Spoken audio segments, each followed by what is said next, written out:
सत्यवती और पराशर ऋषि की रहस्यमयी प्रेम कहानी। नमस्कार साथियों, आज मैं आपसे एक ऐसी प्रेम कथा साझा करना चाहता हूँ जो केवल प्रेम की नहीं बल्कि आत्मविश्वास, त्याग, आध्यात्मिकता और भविष्य का निर्माण की ही कहानी है। ये कथा है सत्यवती और पराशर ऋषि की।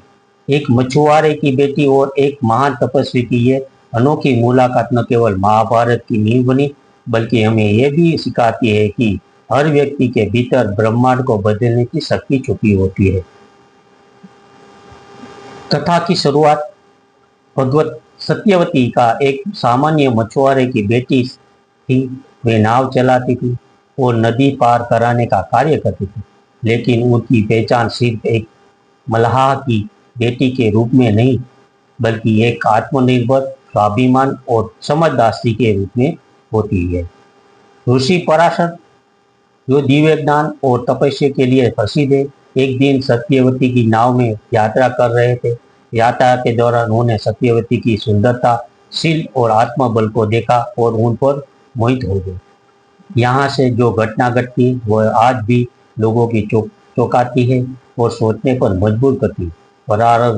पराशर ऋषि ने सत्यवती से प्रेम की इच्छा जताई। एक स्त्री का आत्मबल। यहाँ सत्यवती की भूमिका बहुत महत्वपूर्ण थी। वो एक सामान्य स्त्री नहीं थी। उन्होंने शांति से लेकिन साहसपूर्वक ऋषि पराशर से प्रश्न किया और उन्होंने शर्त रखी।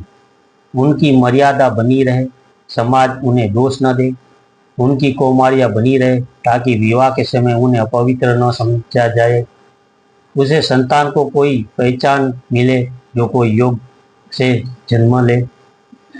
इतनी अद्भुत समझ है और आत्मसम्मान की बात है। एक साधारण लड़की एक ब्रह्मर्षि के सामने अपने आत्मसम्मान की रक्षा करती है, अपने भविष्य और संतान के अधिकार की बात करती है। ये एक सबसे लिए एक गहरा संदेश है।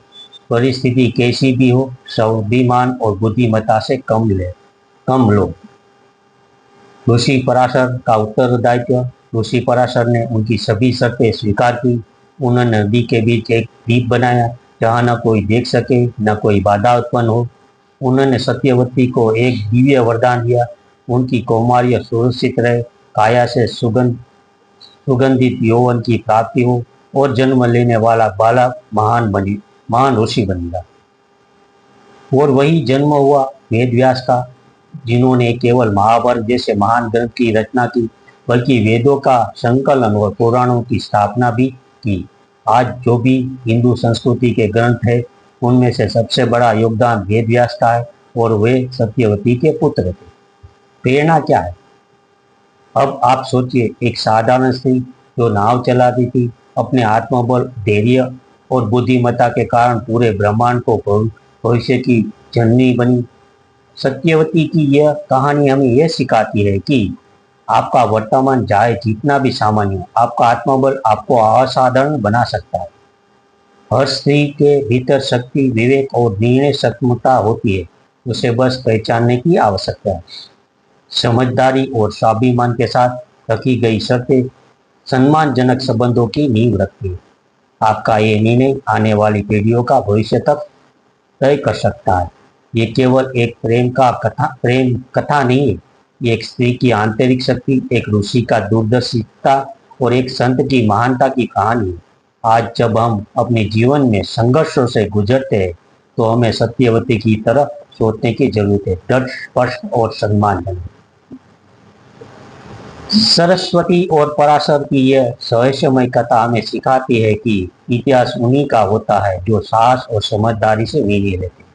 जीवन में चाहे जैसे हालात हो, अगर आपकी सोच उच्च हो, आपका आत्मसम्मान मजबूत हो और आप सच्चे हो तो आपका निर्णय भी सृष्टि को दिशा दे सकती है। सत्यवती ने सिर्फ एक नाव नहीं चलाई, उन्होंने आने वाले युग की दिशा तय की है। धन्यवाद। Subscribe, like, share mythology Bharat. धन्यवाद। देखते रहिए माइथोलॉजी चैनल, यूट्यूब चैनल देखते रहिए, सब्सक्राइब कीजिए, लाइक कीजिए, शेयर